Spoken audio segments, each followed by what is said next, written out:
Introduction to Systems Thinking. When we went through Principles of Product Development Flow over the last couple days of class, this was basically systems thinking. How do we look at the entire system? How do we make the entire system optimal, as opposed to maybe making small pieces of the system optimal? How do we make sure that we take the idea, the intellectual inventory, we get it into money as quickly as possible?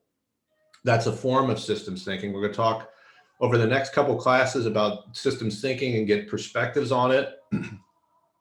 It's pretty important. Systems thinking is not really new. That's kind of one of the themes for this class. Not only lenses and mental models, but a lot of these lenses and mental models have been around for quite some time. Its roots, depending on who you ask, start roughly in the 1920s. So about 100 years ago.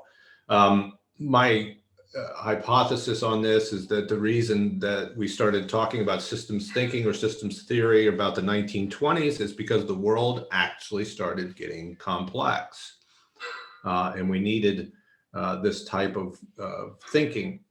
Prior to the 1920s, life was simpler, I should say, and more on the complicated realm than the complex realm. So we didn't need to think in systems as much, or we always thought in systems, but the systems were easy enough that we didn't have to think too much about them. I think of, when I think of systems thinking, I think of W. Edward Deming, who referred to a system of profound knowledge when he was talking about, I think it's Out of the Crisis, it was the book that he wrote. Basically, he was brought in, as I think I mentioned before, to help save Ford. He was the one who went to Japan. He was a friend of MacArthur's. He was tapped to go to Japan because of the Marshall Plan and help Japan rebuild its manufacturing. Not appreciated in the United States for the most part, but highly appreciated in Japan. One of the reasons, not the only reason, but one of the reasons that if we look at the history of manufacturing, the Japanese were pretty well devastated. If you look at the end of World War II, Deming comes in and he brings in some of his thinking, his mental models, his lenses, if you were, and the Japanese said, well, we don't have a whole lot to lose. Let's try some of these things. There's a lot around quality. So Japanese manufacturing became a huge quality enterprise, and they basically, most of us are old enough, I think, back in the 70s and 80s, the Japanese car manufacturers kind of ate our lunch, so to speak, and Ford brought Deming back. And I think we talked about that before. But he refers to a system of profound knowledge, and he also has I think it's called his 14 points. If you get a chance, I don't go over those in this particular class, but you might want to do a Google search on those. Because not only the interesting thing is Deming worked in manufacturing, but a lot of the mental models and things that he used for manufacturing work very well for systems thinking and the complex knowledge-based world. He says, in order to be successful or optimal, we need to have an appreciation of a system, understanding the overall process of a system. And when he means the overall process of a system, he's really talking about the entire supply chain. I need to understand the entire supply chain, not just my little piece, but I need to not only understand what I do, but all the suppliers, all the producers, all the consumers of what I do. And I need to look at it as an entire system. Later on, we're going to talk about theory of constraints. Ilya Goldratt. Goldratt has the same kind of thing where you need to look at everything that's going on in the supply chain in order to understand how the supply chain works and in order to be optimal, because you are part of the supply chain. You need to know, a knowledge of variation. Since Deming came to us for manufacturing, variation is not a good thing in manufacturing. It's probably the worst thing that could happen. You need to understand quality. Why are there differences in variation, and how can you actually, in manufacturing, reduce variation and increase quality? Such is not exactly true of complex thinking. We have variation. We need to manage it. We need to use it to our advantage. And the last two bullet points, when he talks about system of profound knowledge, is we need to have a theory of knowledge. How do our concepts hang together? What are the different mental models that we're employing, right? How do we see the world as human beings? And he's big for, as I would say, knowledge for knowledge's sake. There's a video that I used to show to some of the presentations that I've given in the past. He talks about we need to just increase our knowledge in general because we are knowledge-based workers. And whether it be figuring out how to do, basket weaving or, complex polynomials, I don't even know if that's a thing, but we need to continue to exercise our brains, just like if you were a football player, you would go into the weight room and you would lift weights to increase your strength. You're not lifting weights for the sake of lifting weights. You're lifting weights because it will make you stronger so that you can do what it is that you do. Then the last, which I think is really important, is we need to have a knowledge of psychology, especially in knowledge work, even more so in manufacturing. How are people incentivized? How do people think? Basically, I'm going to present later on what I call cognitive illusions. People do not think the way we think people think, for the most part. And we need to have an understanding of how people think, truly think. You don't think the way you think you think. That sounds strange. And then he had this wonderful quote that I love to put in here when we're talking about systems thinking. Because in systems thinking, we look at the system. We don't look at the parts, and sometimes the parts are people. Though I hate when people are referred to as resources. I hear it all the time. Resources assumes that people are basically fungible and all the same, and that's not true. Especially in knowledge work, some people can vastly outperform others in knowledge work. It's not the same with physical labor. I mean, there are some people who vastly outperform people in physical activity. And we tend to put those people on sports teams and pay them a lot of money and then go watch them play. But for the most part, there's not a huge variation when it comes to the physical world, but there could be a huge variation in the intellectual world, in the knowledge-based world. The quote is this, of course you can read this, but I'll read it to you.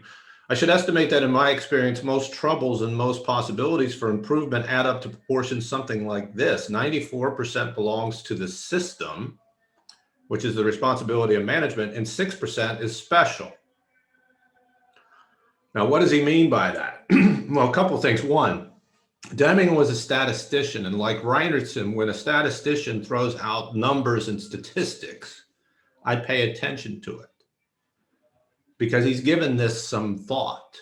And I'm not only thought, but he's probably actually done some, statistical calculation. Because if you're a statistician, you just don't throw numbers around willy-nilly, right? And 94% is not really a round number. It's almost like the joke of what percentage of the vote does a dictator get in a third world country? They don't say 100% because obviously that seems a bit dubious. So it generally runs about 90. They say they get like 94% because that sounds more realistic. Regardless of my diversion there. 94% are the responsibility of management. The system, their systems problems. 6% are special. They're odd, but falls into that as people problems. We don't have as many people problems. This is one of our biases, by the way, is that we have it's attribution error. We have a tendency to attribute bad things to people. We label them as good or bad for some reason. They're either with us or against us. This type of thinking leads us to blame individuals. instead of taking a look at the system. I'll give you an example of what I would say is a systemic problem. And I probably have burned my bridges at working there, so I apologize for that. Maybe I'll need to someday. But Wells Fargo paid billions in penalties for what? Because they set up a system whereby people were incentivized to open accounts. So what did they do? They opened accounts. Unfortunately, they didn't tell the people they were opening accounts for that they were opening accounts for them, which is illegal. Were these people bad people? I don't think so. They were good people in a bad system. A bad system will turn good people bad. Good people will not turn a bad system good. Doesn't work that way, right? And we see a lot of this nowadays, and I think it's about time where we talk about systemic society problems.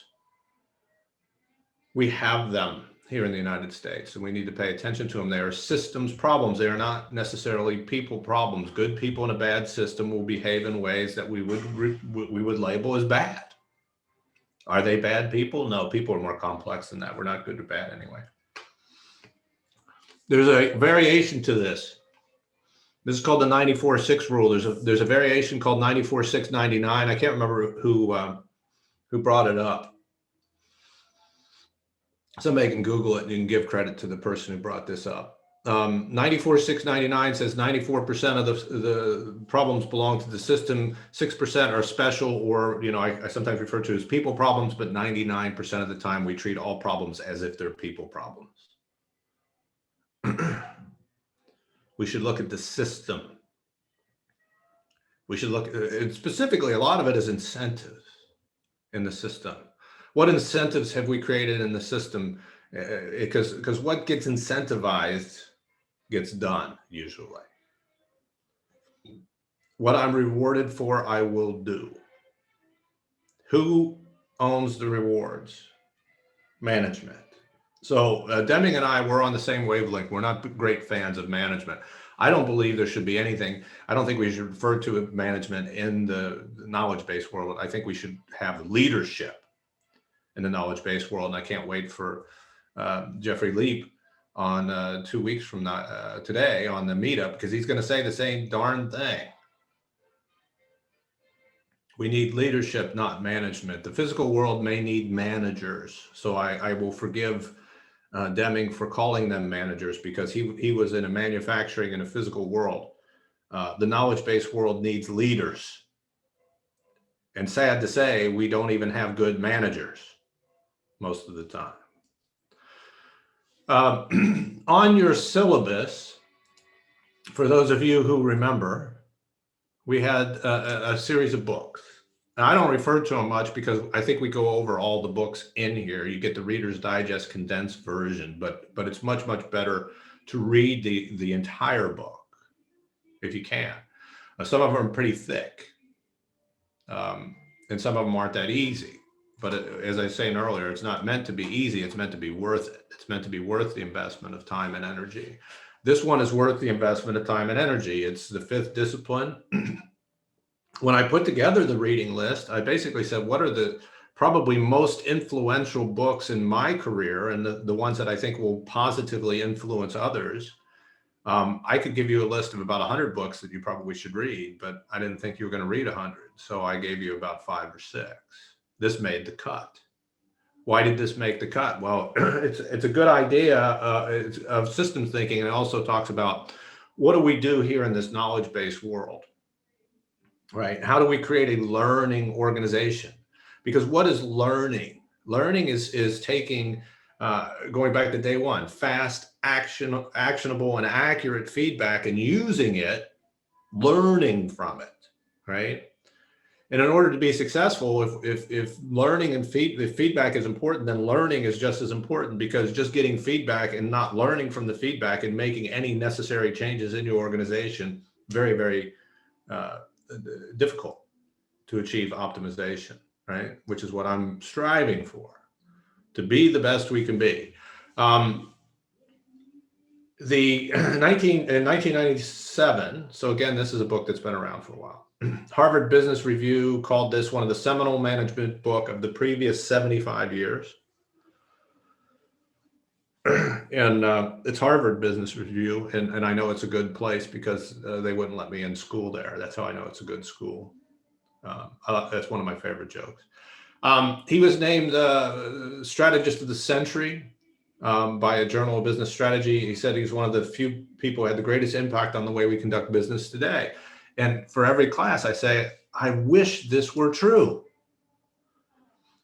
I don't believe this is true because I am working in businesses today, and I don't see that the thinking of Peter Senge has impacted them at all. Now, maybe, I'm like Freud.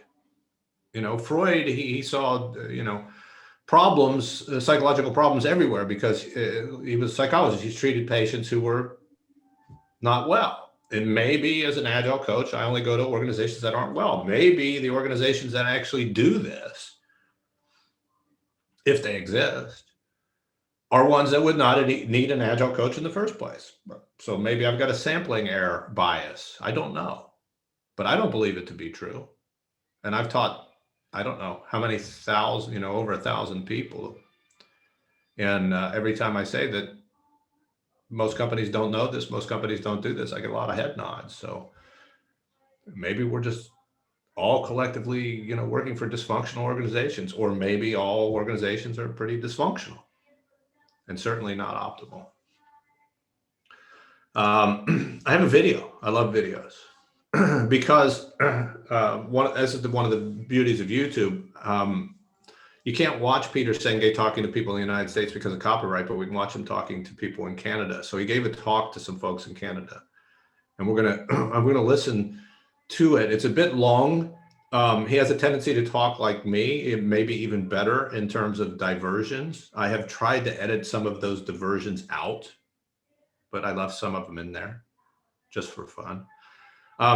Not just systems thinking in this video, but all kinds of different mental models and ways to look at the world that I think are helpful to us. So that's why I left it long. And he's an interesting speaker because it's on your book, on your syllabus, and you should read it. And I'm hoping that this talk will, for those of you on the fence about reading the book, hopefully this talk will help. I feel I have a very complex personal relationship with technology. I've been at MIT for a long time. So if you're a place like MIT, guess what? Massachusetts Institute of... my mentor was the guy who actually led the team at MIT who built the first digital computer. He's quite famous in the history of technology. He invented core memory. Core memory was the first big breakthrough, patented breakthrough that led to modern digital computation. They didn't just invent it. They didn't just do laboratory work. They supervised the construction and installation of the first 27 digital computers, general purpose digital computers ever built. They were installed to coordinate the first coordinated North American air defense system. This is in 1952, 53. They were actually being installed. The team of MIT graduate students supervised not only the design, prototyping, but the manufacture and installation of these. Of a company did the work, but the MIT team actually supervised the company. The company was a little operation called IBM. That's how IBM got in the computer business. They were the contractor for this MIT team. So I'd grown up with this. Now that was way before my time, and by the time I met him, his name is Jay Forrester. You can see a whole floor of the Smithsonian History of Technology Museum in DC in Washington, devoted to this project. It's quite historic. By the time I had met him, he'd left the field of digital computation entirely. I think he was all of 35 years old. The project was done. He had previously invented radar, so he has quite a history as an inventor. And he said, I've done all the technology stuff I want to do. It's not really the big issue. Now, keep in mind, I'm referring to conversations I heard with Jay in probably the early 70s when I'm a beginning graduate student at MIT. But just interesting to put it in the context of today. He said, having been there at the forefront of technology, his view is, he was convinced that it was actually not the frontier at all that people thought it was. That it was all, he said it was almost more like a production process. And what he meant by that, if you put enough money and people into any field of technology, oh, sure, there's ups and downs and there's unpredictability, but there, you can be pretty confident that you'll have some output, some progress at the other end. And his view, and this was his words, and I'll kind of relate this to the topics you were all exploring together here. It was his words that the real frontier was understanding our human systems, not technology. Understanding this extraordinary web of interconnectedness we have woven around the world, really over the past 200 or 300 years.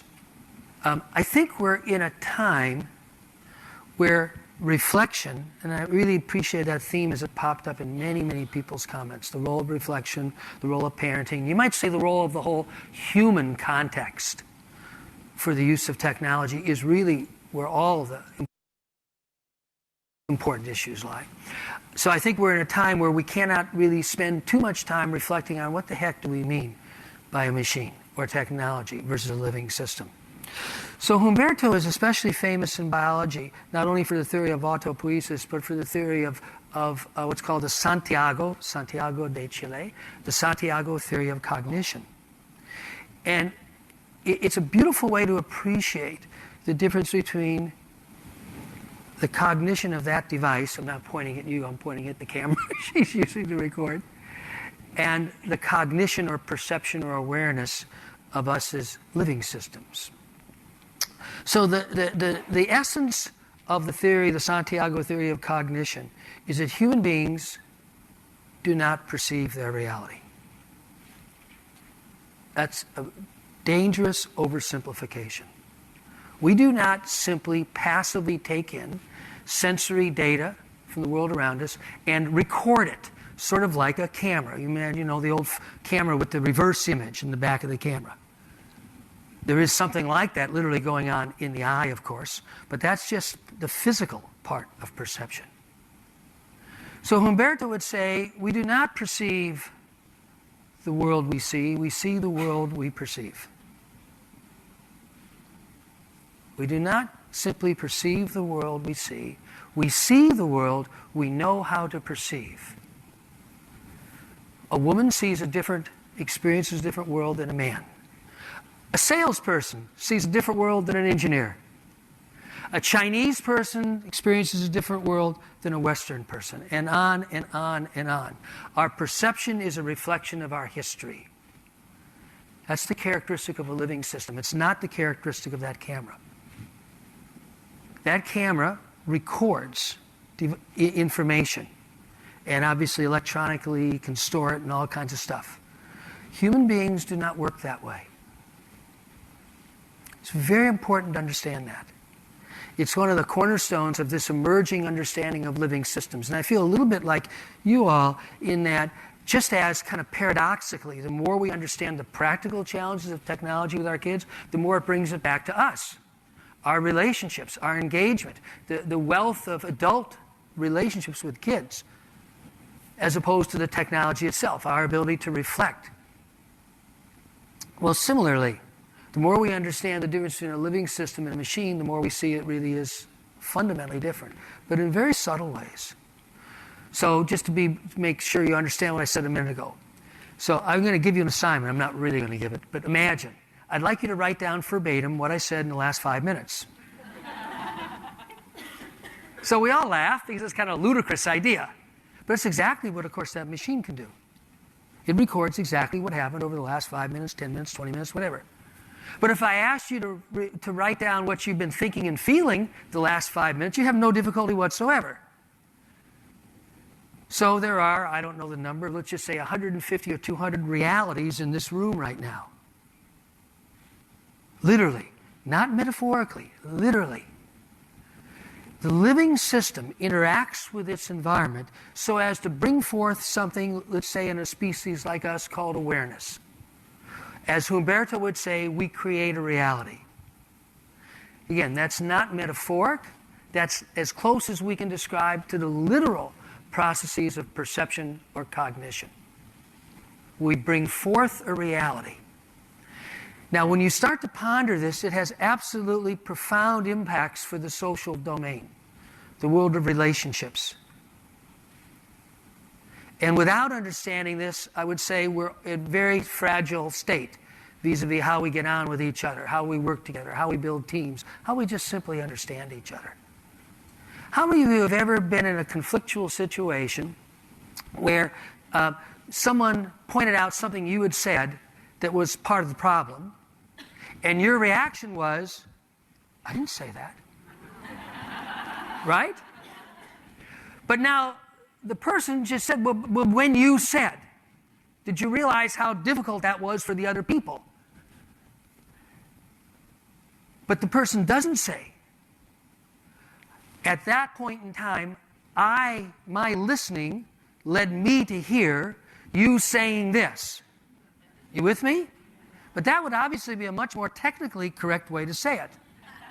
Since we aren't passively recording, we're interacting with our reality and bringing forth something called awareness. But it's each of us bringing that forth. And if we get into a complicated situation where there really is some conflict, I'm assuming that's a real situation for each and every one of us in the room, whether it's part of your management team in your school or what goes on in your classroom or just relationships amongst teachers or relationships between parents and teachers or whatever. The world of human relationships is a world of conflict by its nature. I don't use conflict now in a negative sense or pejorative. I just simply mean different systems with different realities interacting. And sometimes interacting in very problematic ways. So here's another one of Umberto's kind of withering insights. When one human being tells another human being what is real, like, have you ever noticed yourself saying, hey, don't you see what's really going on here? Or at least maybe that might not be too polite, and you Canadians are, of course, terribly polite. Just thinking in your mind, geez, what's wrong with her? Doesn't she see what's happening? So it could be either expressed or implicit. When one human being tells or in their own mind says what is real to another, what they are actually doing is making a demand for obedience. That's the quote.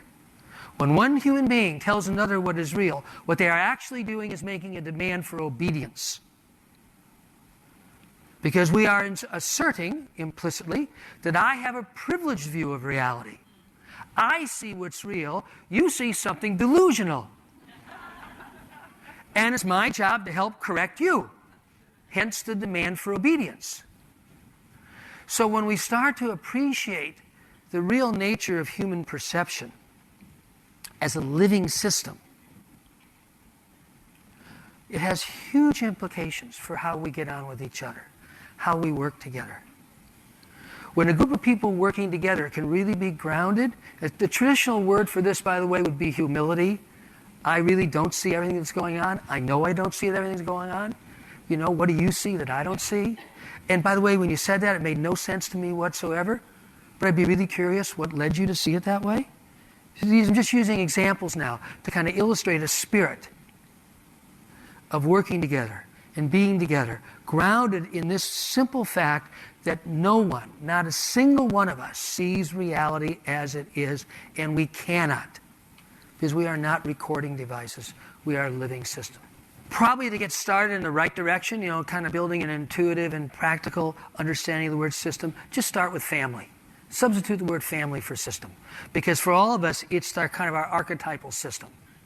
The first place where we start to really encounter all the subtle and often quite puzzling and difficult dynamics that arise in a context of a human system or a social system. A family is a system. Many of you may be aware that one of the more interesting fields of the last 20, 30 years is the field of systems family therapy or structural family therapy, which basically says, hey, you got a kid, teenager's having difficulties, everybody focuses on teenager. That's like just focusing on where the symptoms are strongest. But maybe what's going on with that kid has much more to do with how mom and dad interact or how things are going on in the larger family system. So I think if you can start there, then you kind of get away from the mechanical, technological, or hopeless implications of typical words system. So it's really about embracing interdependence at all levels. The social reality is an extraordinarily interdependent phenomenon. But so too is the ecosystem, the larger natural world. And today, so too is technology. I'm going to come back to that one second because I want to just wrap up these opening comments with first just saying a little bit about my own, as I said, complex relationship with technology. Technology has created a web of interconnection, but we didn't need information technology to do this. The whole industrial age has created this extraordinary web of interconnection. You know, take any gadget, any device. You know, you pick anything. Where did it come from? What's in it? Whose hands actually touched it? Or where was it actually put together and how? I mean, literally, we stand holding the world all the time in our hands. Where did our food come from? Who touched it? What's in it? In the food world, where I spend a lot of my time, we have a wonderful large network called the Global Sustainable Food Laboratory. It's been going for 15 years. The goal is to bring sustainable agriculture gradually into the mainstream as the primary system of agriculture worldwide. It's no small undertaking. We all know it's going to take quite a few decades. It's called chain of custody. That's the term used in the food industry. And it's just another kind of small illustration of this extraordinary interconnectedness. It's not just about IT. So it's very important to understand that. You know, the stuff that we live with, all the stuff in our lives, has a huge footprint of interconnectedness in the world. Okay? So the systems worldview, I would say, has always been important for human beings. I don't think there's anything unique about today. And in fact, once you start to appreciate the education, the really old education systems, all human societies have systems of education, right? Ways of going about rearing their young and educating or teaching them. East, west, north, south, native, contemporary, doesn't really matter. You start to realize that one of the kind of cornerstones of this in the older systems are helping kids understand interconnectedness in the social domain and particularly in the natural domain. And you know, the forest, kind of metaphorically, or nature, more broadly, is the teacher. Now you can now maybe get a little bit of a glimpse of what I think is one of the deep issues here. So obviously we've intensified this web of interconnectedness around the world over the last, last few hundred years, but particularly the last 50 years, right? So that literally the average pound of food consumed by an American has traveled 2,000 miles. You know, so that's just a small example. It's crossed countless borders. Where I live, we have the best apples I've ever eaten in my life. Central Massachusetts, just spectacular. I go to the orchard and get them, but if I go to my grocery store, the apples come from New Zealand. That's more than 2,000 miles. So, but you might say, I'm going to introduce you to a couple of tools. I'll just say it first, and I'll kind of back up and introduce you to it as a tool, but I want you to get a little chance to practice with this.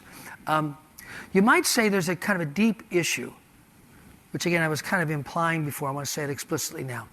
Over the last, let's just say, few hundred years, if you drew that curve of interconnectedness, and here's what I mean by interconnectedness here, how day-to-day actions that I take affect people on the other side of the planet and vice versa. You with me? So that's a simple definition. You can define it a lot of different ways, but that's caught in the spirit of it. We are literally living in each other's backyards.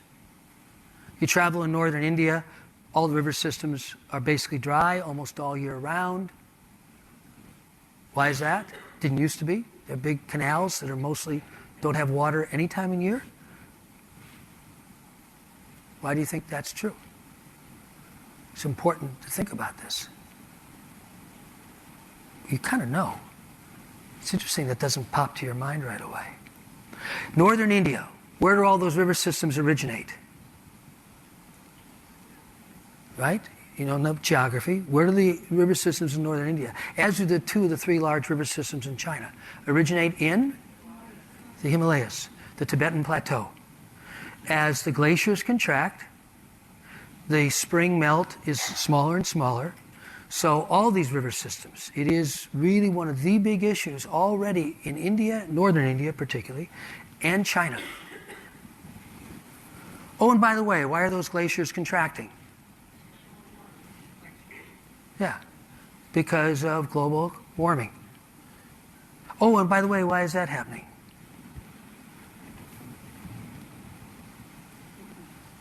I don't know BC very well. Where does most of your electricity come from? It's a lot of it's hydro here, right? Yeah, yeah. As an American, as a citizen of the country just south of you here, as a citizen of the United States, about 2/3 of our electricity in the country, in some parts of the country, come, of course, from burning coal. So I try to point out to people, your dry rivers in India. Because every night you plug it in to charge it. And it burns some coal. We think it's super sophisticated, all these fancy devices. And we forget that by and large in most places in the world, the most common source of energy to run our super sophisticated devices is burning former living things in the form of coal. Doesn't sound so sophisticated now, does it? Because we don't look at the whole system.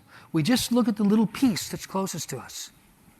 Just using this to illustrate, this is literally what the discipline of systems thinking is about. How do we keep stepping back? How do we keep stepping back? How do we see the whole of our impact?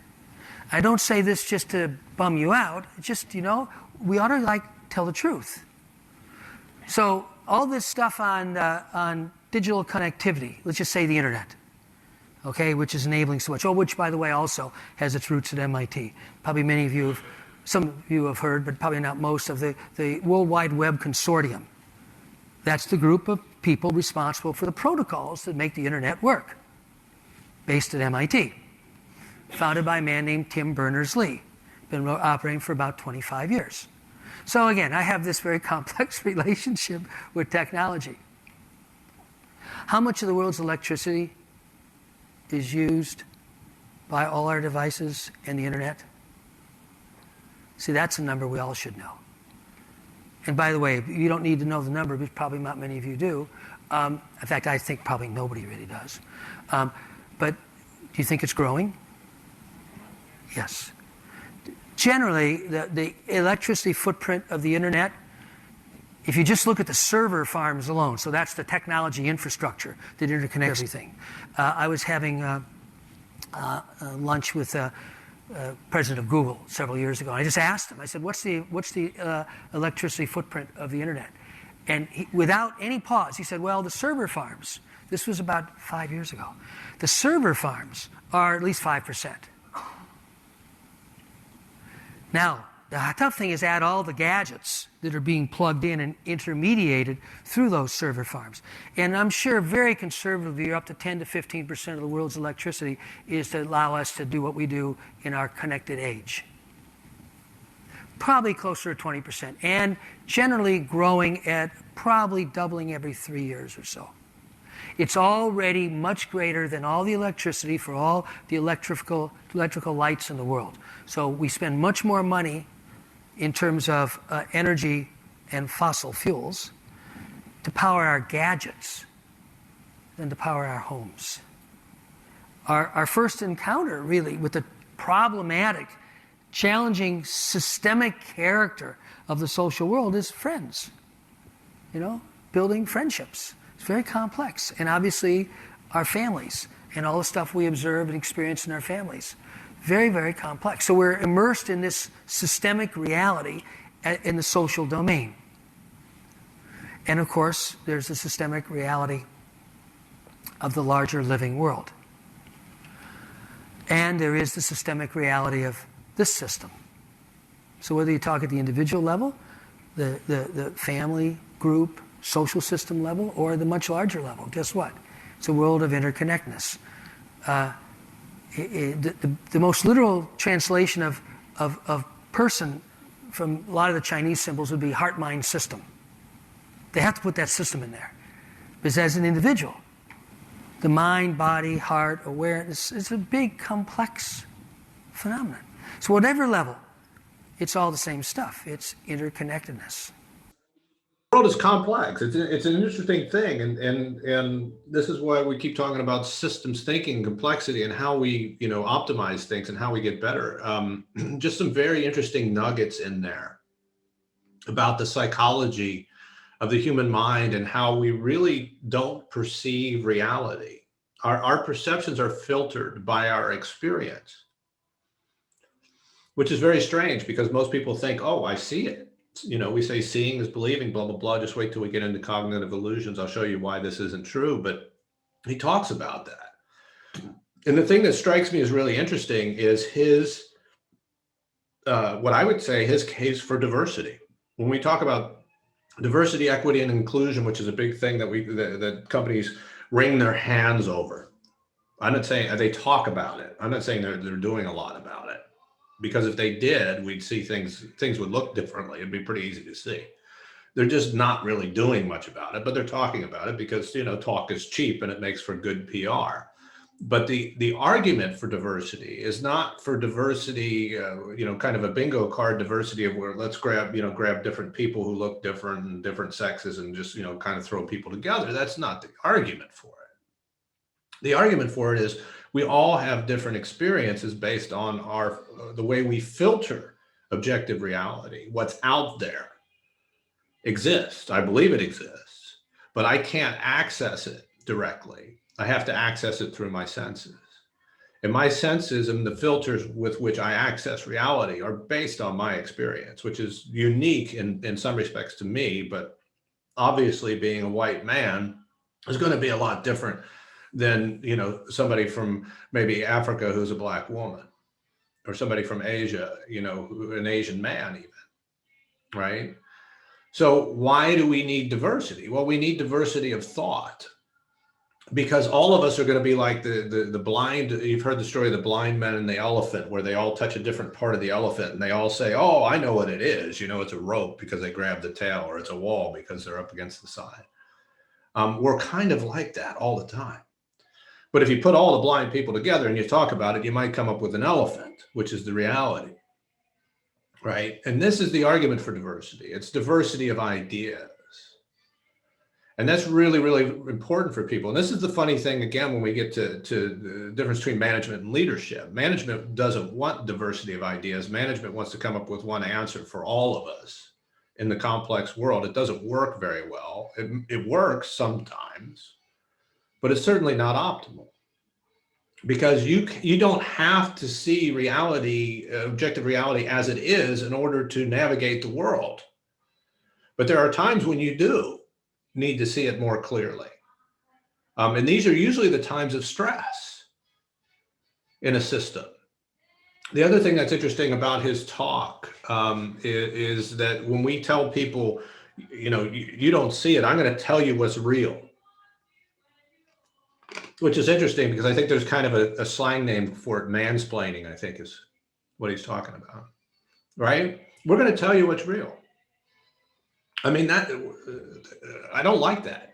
That's one of the reasons why, if you talk about in practice, what I try to do, and I'm by no means perfect, I'm as human as the rest of us, but one of the things that I'm going to try to do on a daily basis, I recommend you do, because it's helpful, is I will often say, and I think there's some people here who I work with even who would attest to what I say. What am I seeing wrong here? What am I not seeing? Right? I always make a joke out of it. I said, tell me I'm wrong. It'll be like being at home. We'll be like family. Because my family always tells me I'm wrong, right? So tell me where I'm wrong. Tell me what I'm not seeing. And that's a great way to, almost any time that you have some kind of opinion on reality, that's always a good way to start, right? And that's the humility. Humility in leadership is really, really important. It's not what we have. And when we talk about the biases, the reasons we don't have humility in leadership is one of our biases as human beings is we tend to be attracted to people who have easy answers for tough questions, whether those answers are real or not, right? So we don't choose good managers and we don't choose good leaders, and certainly bad managers choose other bad managers, right? Because that's the way our brains work. It's very strange. And this is part of systems thinking. When he really starts about halfway through, he really gets to start talking about systems thinking as opposed to just kind of thinking in general. And the key is this. There's two things that he really stresses that I just want to bring out. One is interconnectedness. Everything in a system is interconnected, whether you want it to be or not. And when you start to break it down into pieces, it loses its thing. It's the Dassault theory that the pieces are not the whole, right? The whole is more than just the pieces. And this is true.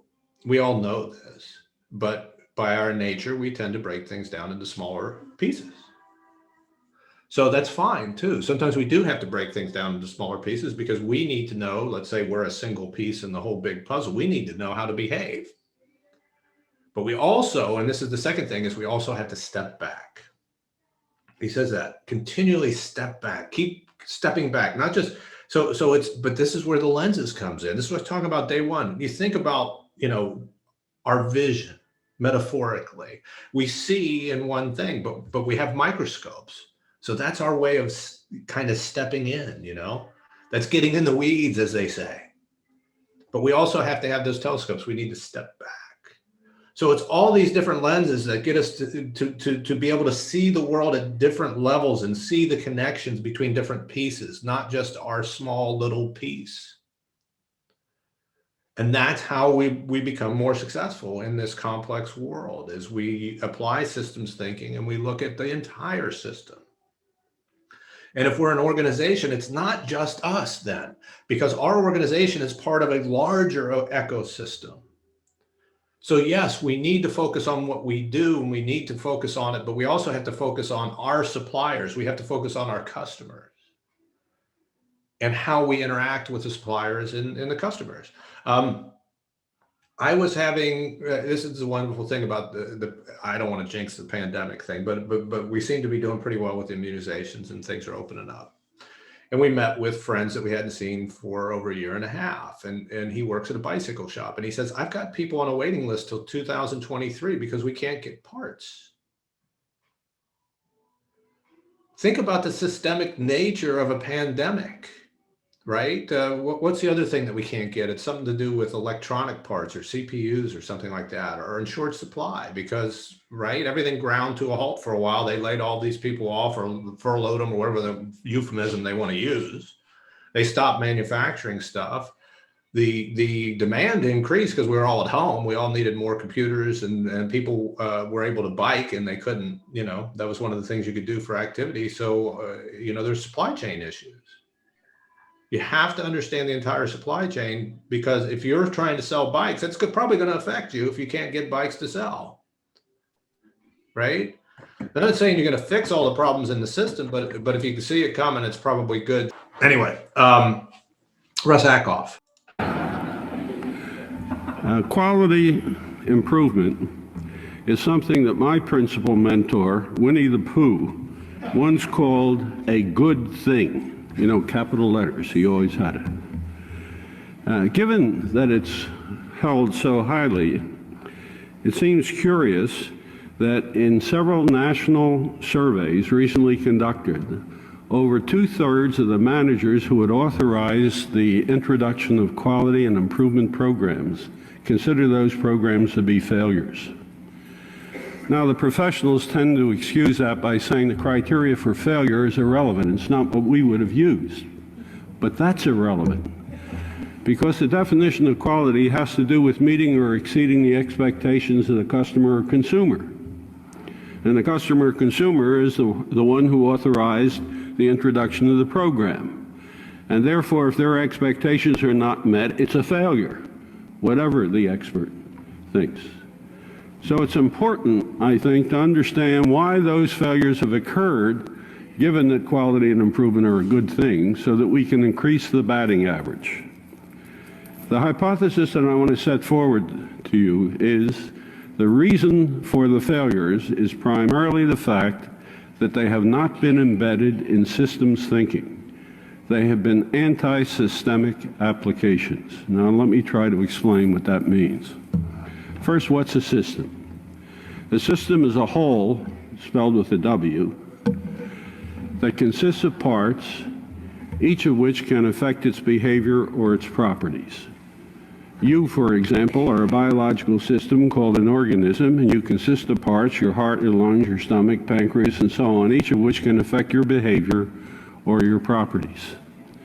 The second requirement is that each part of the system, when it affects the system, is dependent for its effect on some other part. In other words, the parts are interdependent. No part of a system or collection of parts of a system has an independent effect on it. Therefore, the way the heart affects you depends on what the lungs are doing and the brain is doing. The parts are all interconnected. And therefore, a system is a whole that cannot be divided into independent parts. Now, that has some very, very important implications that are generally overlooked. First, the essential or defining properties of any system are properties of the whole which none of its parts have. For example, a very elementary system you are familiar with is an automobile. The essential property of an automobile is it can carry you from one place to another. No part of an automobile can do that. The wheel can't, the axle can't, the seat can't, the motor can't. The motor can't even carry itself from one place to another. But the automobile can. You have certain characteristics, the most important of which is life. None of your parts live. You have life. You can write. Your hand can't write. That's easy to demonstrate. Cut it off and put it on the table and watch what it does. Nothing.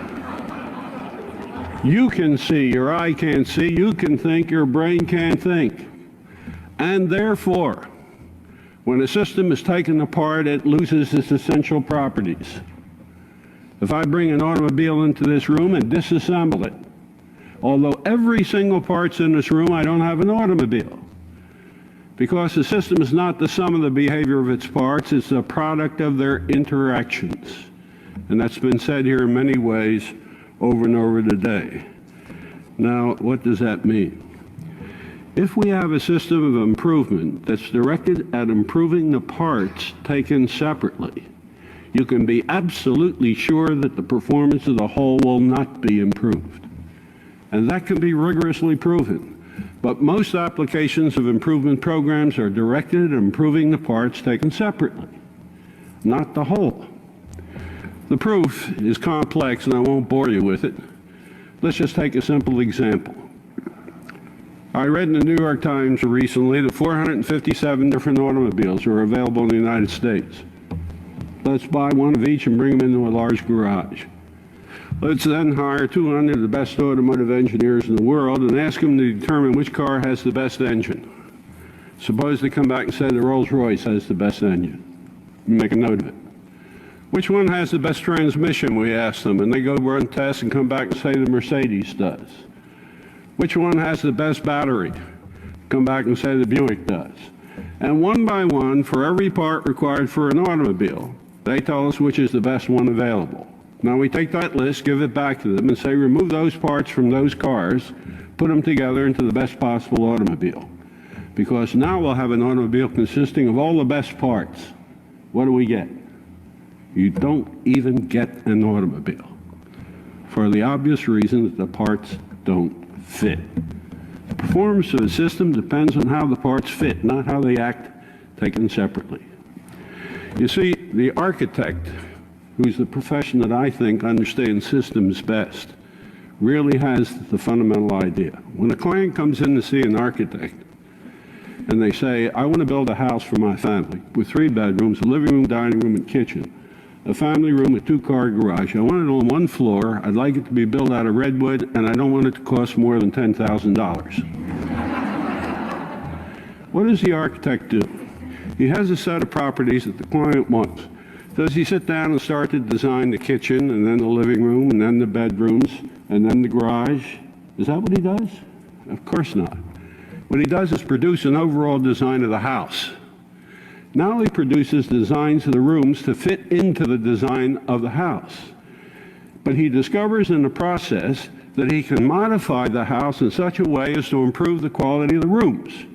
But he will never modify the house to improve the quality of the room unless the quality of the house is simultaneously improved.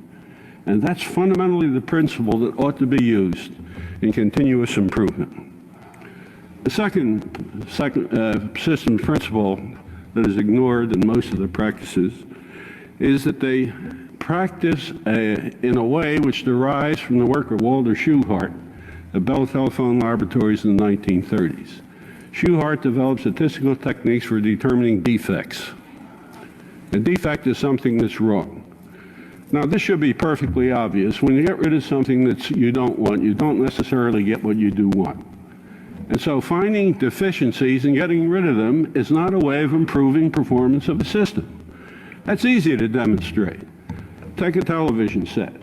Go in and turn it on right now. What's the probability you'll get a program you want? Well, you probably haven't calculated it. I have. 0.01. Now, it's a defect I can very easily get rid of. All I have to do is turn the channel. What's the probability I'll get a program I want? Still 0.01, which means I have a 50-50 chance of getting a program I want, even less. Basic principle. An improvement program must be directed at what you want, not at what you don't want. And determining what you want requires your redesigning the system, not for the future, but right now, and asking yourself, what would you do right now if you could do whatever you wanted to? Because if you don't know what you would do if you could do whatever you wanted to, how in the world can you know what you can do under constraints? But people don't ask themselves that question. The last point I want to make is that continuous improvement isn't nearly as important as discontinuous improvement. Creativity is a discontinuity. A creative act breaks with the chain that has come before it. It's not continuous. One never becomes a leader by continuously improving. That's imitation of the leader. You never overcome a leader by imitating them and improving slightly. You only become a leader by leapfrogging those who are ahead of you. And that comes about through creativity. One final point about that. When we look at the models of quality, and we frequently point to the Japanese and what they've done to the automobile, there's no doubt that they have improved the quality of the automobile. But it's a wrong kind of quality. Peter Drucker made a very fundamental distinction between doing things right and doing the right thing. The Japanese are doing things right, but they're doing the wrong thing. Doing the wrong thing right is not nearly as good as doing the right thing wrong. You see, the automobile is destroying urban life around the world. Just visit Mexico City, Santiago, or any of those major cities where you find congestion and pollution so bad that children have to be kept home from school. They're not allowed to walk out of doors because the pollution is so intense. And then we talk about the quality of the automobiles that they're driving. It's a wrong concept of quality. Quality ought to contain the notion of value, not merely efficiency. That's the difference between efficiency and effectiveness. Quality ought to be directed at effectiveness. The difference between efficiency and effectiveness is a difference between knowledge and wisdom. And unfortunately, we don't have enough wisdom to go around. Until managers take into account the systemic nature of their organizations, most of their efforts to improve their performance are doomed to failure. Thank you. A couple things that come to mind as I watch this, and I always kind of get a chuckle out of Russ, but one of the things is both of them are talking about interconnectedness. It's how the system is how things work together. It's not how efficient can we make each piece. And this reminds me a lot. I have a lot of affinity for Buddhist philosophy. This reminds me of the Buddhist philosophy, Indra's net. This is to me karma, right? Things are interconnected. When you pull one piece, it's going to affect the whole.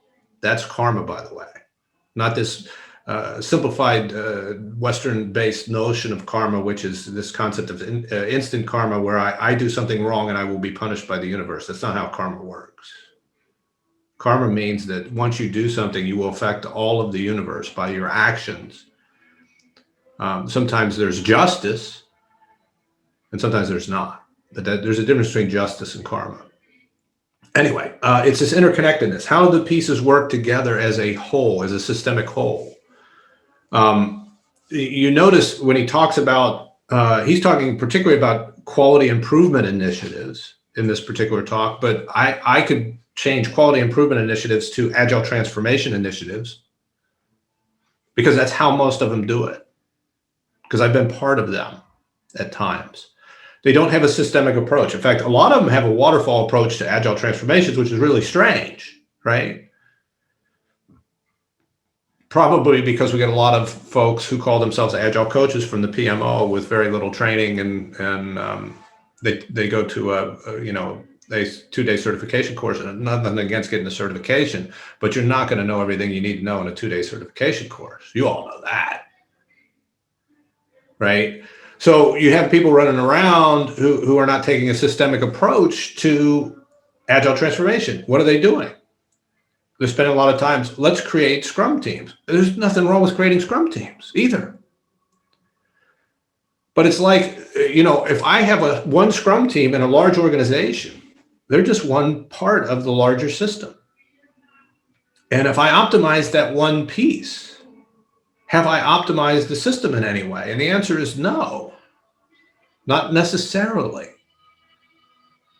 We have to pay attention to the systemic in nature. The two places, now as a Scrum Master, you're going to work with teams, great. But I want you to take the bigger picture too. I want you to understand the bigger picture. How do you relate to the rest of the organization? How can you, be a coach as well, an agile coach as well as just a Scrum Master, and go back to the organization and say, great, I got this team spinning like a top, but it doesn't matter.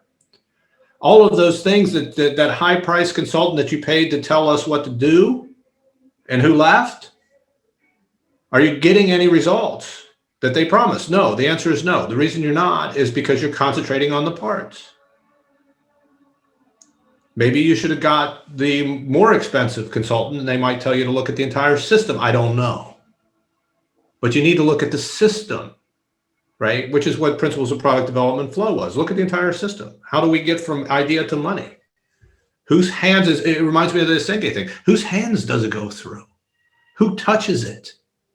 Right? What's the supply chain? If you want to think about it, it's easy for us to picture an idea supply chain, or a physical supply chain. What I'm talking about is an idea supply chain, because we're working in knowledge work. What's an idea supply chain? It's what we talked about before. It's an idea and then it's money. Everything in between, that's the chain. You need to optimize the chain. The two places coaches don't work, and they should be working, and I say this all the time, nobody listens to them. It doesn't matter. I wish they would. Finance, because most incentives are financial. That's where agile coaches should be working. What are the incentives in your system? How do you change the incentives in your system to create a better system? And the second place is HR. Right? Because in a knowledge-based world, you have basically two things that you can play with. You can play with the people. I don't mean that in a negative sense. I mean, you can train them, you can make them better people, stronger people, etc. $6 million people. Or you work with the incentives, or both, right? That's it. Those are your two things. The rest of it's details. Because if I'm incentivized to do one thing, this is the thing. A lot of times agile coaches come in, they hire agile coaches as consultants, which is fine. You make a little bit of changes. Agile consultants go out the door because you declare victory. You put the flag on top of the mountain. Agile coaches go out the door, and what happens to the organization? Go right back to where they were before. Why? Never change the incentives. Right? I could do something uncomfortable for a while somebody's looking, but that's not a measure of man. That's what I tell my kids. I said the measure of man is not what someone does when everybody's looking. and I'm not trying to be sexist here. I have 3 boys, right? So the measure of a man is what you do when no one's looking, right? So you got to put the incentives right. Else all you're going to do is you're going to snap back really quickly, because the incentives will snap you back. And I can't tell you the number of agile transformations, one, that are done waterfall, which is just ludicrous. And the second is not done in systemic thinking. I want to talk a little bit more about systems thinking. I want to talk about something. I mentioned Ilya Goldratt in a book called The Goal, and I'll just get this started. I don't think I'll get through it, but I'll get through some of it today. This is about theory constraints. You might have heard of theory constraints before. Just a few things. This is the book. Written in 1984. 84 was a good year. That's I was still alive back then. That's when I graduated from high school, by the way. So it was a good year for music as well. All music died after the 80s, by the way. I don't know if you guys are keeping score at home, but every once in a while something gets through. But Time Magazine listed this as one of the top 25 most influential business management books. I was an English major, so I developed a taste for fine literature. This is written as a business novel. It is not fine literature. I don't like business novels as a rule, but it's okay. I can overlook it in this case. What is the goal? This is what they call a spoiler. The young folks call spoiler alert. The goal of a for-profit company is to make a profit now and in the future. You got to throw in the future part there, because one of the probably quickest and easiest, though I could be wrong. I mean, I don't have any experience with this, by the way, but I figured, selling drugs is probably a quick way to make a profit, probably not a good long-term strategy. Even El Chapo wound up in prison for a while till they dug a tunnel. Regardless, that's the goal. It's very simple. Right? This is optimizing a system, and there's nothing wrong with making money. I mean, especially let's say your company actually does good. I mean, there are probably 1 or 2 of those in the world. If your company does good, it needs to survive and thrive, and money is oxygen to a business. If you don't have money, you can't breathe. You can't breathe. You're dead. You're dead. You can't continue to do good things, assuming you're doing good things or bad things, as other companies do. But you can keep doing what you're doing. Simple theory of constraints. I love the videos. We're going to show you a little video here. Simple manufacturing process. In this case, we're making widgets. They look like screws. There's 5 different stations. Each station has its own capacity. This is a daily capacity. And let's go through and simulate day 1. And if you notice day 1, there are 10 widgets that make it from the left to the right. Looks familiar, right? $ signs on the right. Day 2, how many get through? 10 more widgets. Oh my gosh, there's some widgets piling up in the manufacturing floor. And the person who is on station 3 is really busting it.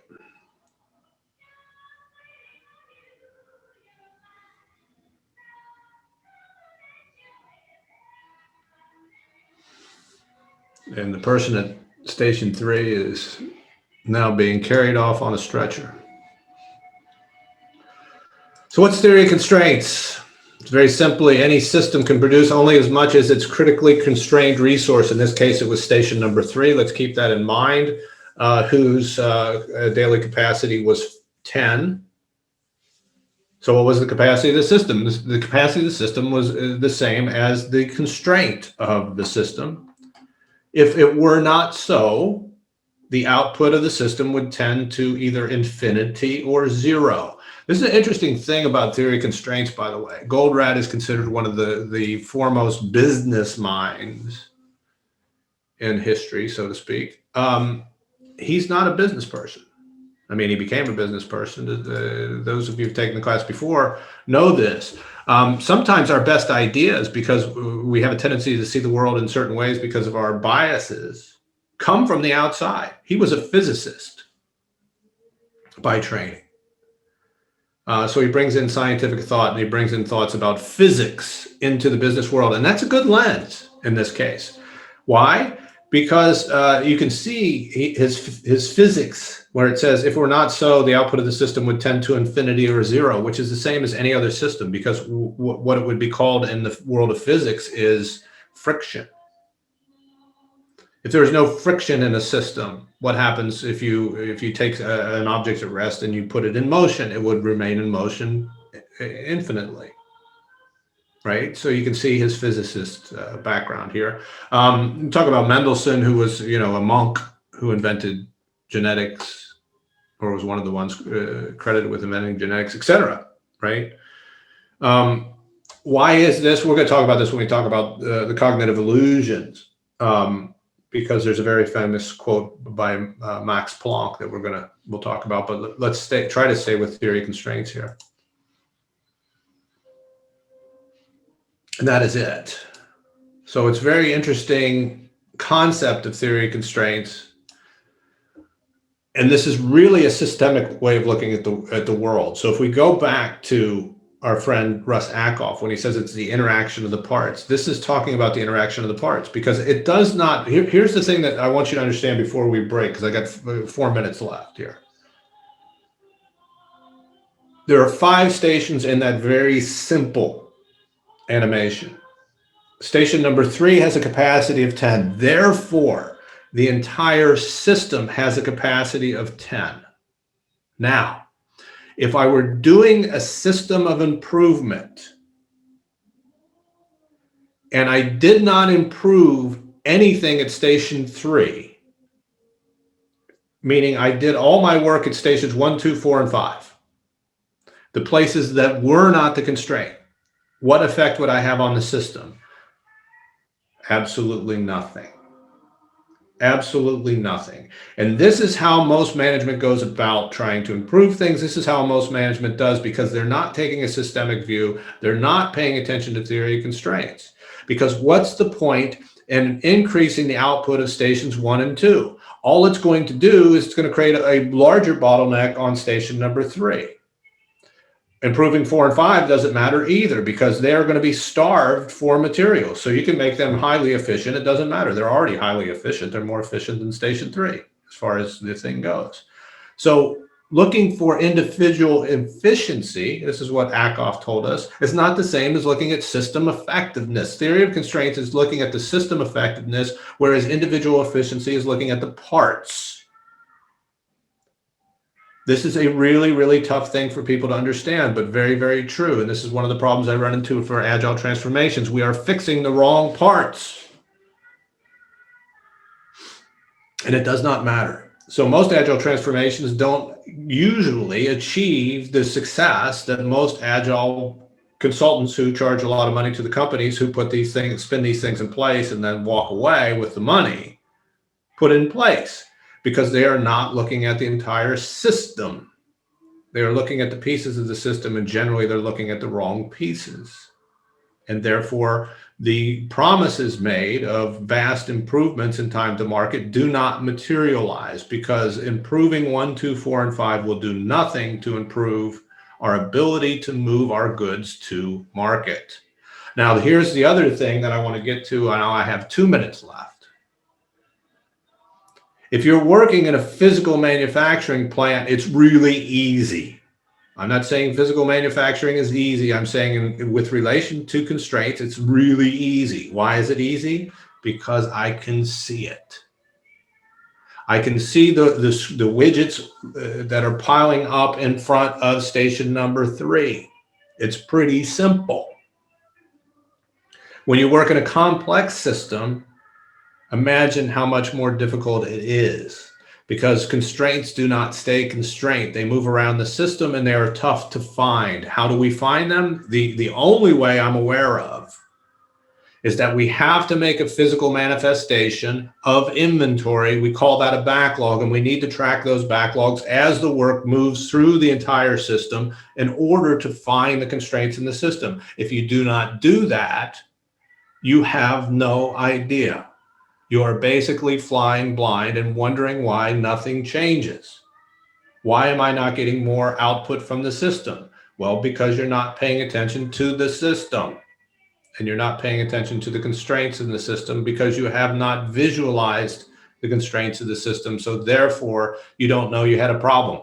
It's very similar to the team I was talking about before that had problems. They said, well, this team should be able to produce more work, more output. Why is it not doing so? Let's hire more developers. And the answer was wrong, because the constraint in the system wasn't developers, it was QA, and they should have hired more QA. And I saved them a bunch of money, and they were able to get more through the system. And I still believe to this day, and I'm waiting for somebody to tell me I'm wrong, I can double the net output of it, net profit of any software development organization in the world in 2 years if I had complete autonomy and authority, because I would follow the constraint.